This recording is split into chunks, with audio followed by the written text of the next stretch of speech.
Back to my channel. So मैं आज इस वीडियो में बात करने जा रहा हूँ डिपार्टमेंटल अंडरटेकिंग्स की। चलिए स्टार्ट करते हैं। डिपार्टमेंटल अंडरटेकिंग्स सबसे पुरानी और ट्रेडिशनल फॉर्म ऑफ ऑर्गेनाइजेशन है। और मैं आपको बता दूँ कि ये जो डिपार्टमेंटल अंडरटेकिंग है ये एक पब्लिक ऑर्गेनाइजेशन है, प्राइवेट ऑर्गेनाइजेशन नहीं है, ठीक है। और इसकी जो इस्टेब्लिशमेंट है, this enterprises establish as department of the ministry, यानी कि डिपार्टमेंट इसकी जो डिपार्टमेंट की जो मिनिस्ट्री को अगर आप इस्टेब्लिश कर देंगे तो ये ऑटोमेटिकली इस्टेब्लिश हो जाएगी। और एक सबसे मेन बात है, इसके अंदर जो फंडिंग आती है, यानी कि इसके अंदर जो पैसा लगाते हैं वो गवर्नमेंट लगाती है और जो इसका प्रॉफिट होता है वो भी गवर्नमेंट ट्रेजरी में ही जाता है। वो अपन आगे फीचर्स में पढ़ेंगे, ठीक है। और इसके अंदर जो वर्किंग पीपल होते हैं, यानी जो काम करते हैं, वो कोई आम लोग तो वही होते हैं, बट उनको क्या बोलते हैं अपन, गवर्नमेंट सर्वेंट, ठीक है। चलिए इसके फीचर्स पे आते हैं। So the first feature of this departmental undertaking is funding. तो मैंने आपको पहले बताया फंडिंग जो इसकी वो होती है डायरेक्टली गवर्नमेंट से, और जो भी इसकी इनकम होती है या फिर इसका जो प्रॉफिट होता है वो डायरेक्ट ही कहाँ जाता है, गवर्नमेंट ट्रेजरी में। सो इसकी जो फंडिंग मैंने आपको बताया कि जो फंडिंग गवर्नमेंट से आती है, गवर्नमेंट की फंड के अंदर ही चली जाती है। अपन चलते हैं move on the second feature, वो है ऑडिट और अकाउंटिंग। अब ऑडिट का मतलब आप पूछोगे भाई ऑडिट का मतलब क्या होता है।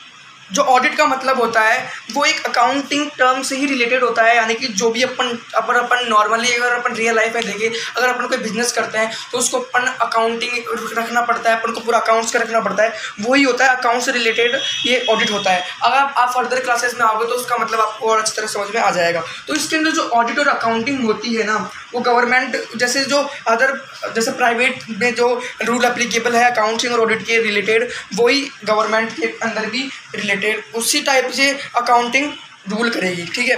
थर्ड में चलते हैं एम्प्लॉयमेंट। जो जैसे मैंने आपको पहले बताया, जिसमें एम्प्लॉयमेंट होते हैं, यानी कि एम्प्लॉयज होते हैं, जो वर्कर्स होते हैं वो गवर्नमेंट वर्कर्स होते हैं, ठीक है। और जो उनकी एलिजिबिलिटी होती है, जैसे अपन प्राइवेट कंपनी में जाते हैं जॉब करने के लिए, भाई हमारे को जॉब चाहिए तो इंटरव्यू वगैरह लेते हैं, उनकी कुछ रिक्रूटमेंट्स होती है कि भाई हमारे को ये आपसे ये चाहिए, वो चीज़ होती है। तो इसके अंदर भी जो गवर्नमेंट ऑफिसर है, मतलब जो इसके अंदर एम्प्लॉय होती है डिपार्टमेंट अंडरटेकिंग के अंदर, उसमें भी वो सेम चीज़ें होती है जो अपन नॉर्मली अपन इंटरव्यू देने जाते हैं, वो सब कुछ उसमें होता है। फोर्थ में चलते हैं अकाउंटेबल। ये है अकाउंटेबल। अकाउंटिंग अलग है, अकाउंटेबल अलग है। अकाउंटेबल का मतलब होता है आंसरेबल, यानी कि ये जो डिपार्टमेंट अंडरटेकिंग में आपको बताया था पब्लिक ऑर्गेनाइजेशन है, यानी कि पब्लिक मतलब गवर्नमेंट, और गवर्नमेंट किससे चुन के आती है, पब्लिक से।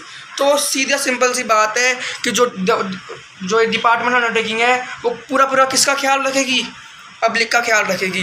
तो ये किसी को अभी अकाउंटेबल पब्लिक को नहीं होती, ये कंसर्न मिनिस्ट्री को होती है। जैसे अगर मान लो रेलवे में कोई प्रॉब्लम हो गई तो गवर्नमेंट जाके सीधा किससे पूछेगी।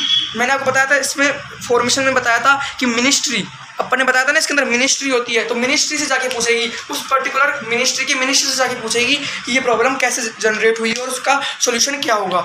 सो अकाउंटेबल होती है, तो इस जो मिनिस्टर्स होते हैं वो अकाउंटेबल होते हैं गवर्नमेंट को। फिफ्थ पे चलते हैं। फॉर्मेशन मैंने आपको बता दिया कि जैसे अपन डिपार्टमेंट के जो अपन मिनिस्ट्री बनाते हैं, मिनिस्टर्स बना देते हैं पर्टिकुलर, तो उसकी डिपार्टमेंटल अंडरटेकिंग का फॉर्मेशन हो जाएगा, ठीक है। चलते हैं अब इसके फीचर्स के ऊपर।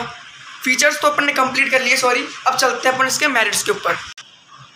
तो चलिए हम इसके फर्स्ट मेरिट्स के ऊपर चलते हैं, वो है फंडिंग। जैसे मैंने फीचर्स में बताया था कि जो फंडिंग इसकी डायरेक्ट गवर्नमेंट से आती है, और उसकी जो इसमें प्रॉफिट होता है गवर्नमेंट मतलब जो डिपार्टमेंट अंडरटेकिंग का, वो डायरेक्ट गवर्नमेंट ट्रेजरी में जाता है। तो ये इसका एक मेरिट है, ठीक है। सेकंड में चलते हैं नेशनल सिक्योरिटी।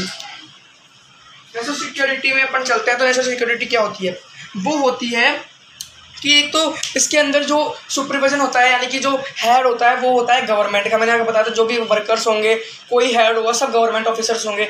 तो इसके अंदर जो जैसे सीक्रेसी होती है कोई चीज़ की, वो लीक होने का चांसेस न के बराबर होता है, क्योंकि किसी प्राइवेट कंपनी नहीं है, एक पब्लिक कंपनी है, ठीक है, गवर्नमेंट की कंपनी है। थर्ड पे चलते हैं अकाउंटेबिलिटी। मैंने आपको बताया था अकाउंटेबिलिटी होती है, अगर गलत हो जाता है रेलवे के अंदर तो कंसर्न मिनिस्ट्री को जवाब देना पड़ता है, गवर्नमेंट को, पब्लिक को सामने आकर, ठीक है। तो एक मेरिट है डिपार्टमेंटल अंडरटेकिंग का। फोर्थ पे चलता है हायर रिस्क पीपल। जैसे मैंने आपको बताया था गवर्नमेंट से पैसा आता है तो इनके पास फंडिंग की कोई कमी नहीं होती, खूब इनके पास पैसा होता है, तो ये हाई यानी कि हायर कर लेंगे, यानी कि स्किल्ड पीपल को हायर कर लेंगे पर्टिकुलरली। मतलब अगर उसको फाइनेंशियल के लिए वो एक सीए को हायर कर लेंगे, मार्केटिंग के लिए वो मार्केटिंग मतलब पीपल हायर कर लेंगे, तो उनके पास पैसा होता है, पैसे की कमी नहीं होती। इस वजह से हाई स्किल्ड पीपल हायर करते हैं, जिससे प्रॉफिट भी ज़्यादा हो, ठीक है। और इसमें जो कॉस्ट मिनिमाइज होती है, यानी कि इसके अंदर जो कॉस्ट आती है, जैसे अपन रेलवे का मैंने आपको एग्जांपल दिया था, रेलवे के अंदर अपन जाते हैं तो उसका टिकट बहुत कम होता है, एवरेज लोग सबके लोगों के हिसाब से होता है, क्योंकि ये पब्लिक कंपनी है। अगर कहीं इसको गवर्नमेंट प्राइवेट कंपनी कर दे तो इसकी जो कॉस्ट होती है वो बढ़कर बहुत ही हाई हो जाए, ठीक है, इसकी कॉस्ट बहुत हाई हो जाए। बट ऐसा नहीं होता, क्यों? क्योंकि इसके अंदर गवर्नमेंट पीपल का ध्यान रखती है, क्योंकि पब्लिक कंपनी है, लोगों की कंपनी है, प्राइवेट कंपनी नहीं है। इसका मेन जो मोटिव होता है, मैंने आपको बताया नहीं पहले स्टार्टिंग में, जिसका मेन मोटिव होता है प्रॉफिट अर्न करना नहीं होता, इसका मेन मोटिव होता है सोशल वेलफेयर करना। अब चलिए इसके फीचर्स तो अपन ने कंप्लीट कर लिए, मेरिट्स अपन ने कंप्लीट कर लिए। अब मैं जो इसके डिमेरिट्स है वो मैं आपको आगे आने वाले वीडियो में बताऊंगा, पार्ट सेकंड के अंदर। आई होप आपको ये पसंद आया होगा वीडियो, तो प्लीज़ लाइक करें, सब्सक्राइब करें।